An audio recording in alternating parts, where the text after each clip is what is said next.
Public garden లో ప్రేమికుల హంగామా స్పెషల్ రిపోర్ట్. ఎవరా నువ్వు?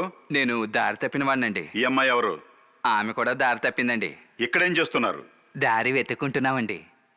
ఇంతకంటే పెద్ద కథలో జైల్లో చెప్తే కానీ కొట్టకండి సార్, సార్ కొట్టకండి. ఏమిటిది? జాతకం చెప్పేదయ్యా. దాని ఎందుకు చేత్తో పట్టుకున్నావు? జాతకం చెప్పడానికి. ఈ పొదల చాటునా? సార్ నా పేరు వాసు. నేను ఈ కాలేజీలో ఇంజనీరింగ్ చదువుతున్నాను. ఈమె ఫస్ట్ ఇయర్ బీకామ్ చదువుతుంది. మేమిద్దరం లవ్ చేసుకుంటున్నాం సార్. ఎన్ని అడ్డంకులు వచ్చినా ఎవరు ఆపినా సరే మేము పెళ్లి చేసుకొని తీరుతాం.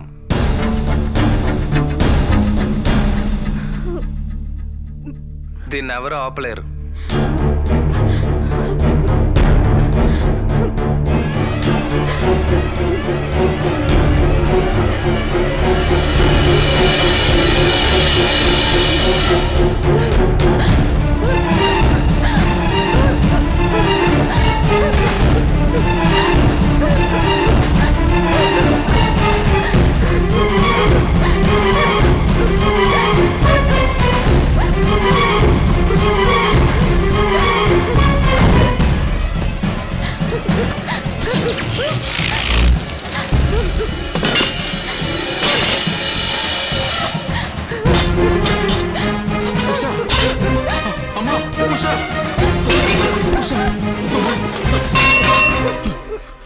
అమ్మా ఉషా, ఎంత ఘోరానికి పాల్పడ్డావమ్మా?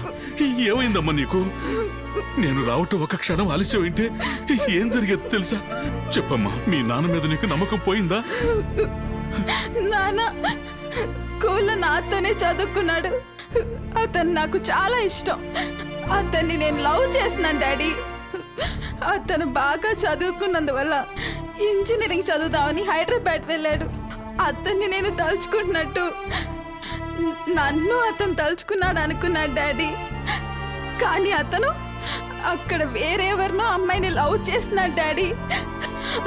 ఆ అమ్మాయిని పెళ్లి చేసుకుంటానని టీవీ వాళ్ళకు కూడా చెప్పారు డాడీ.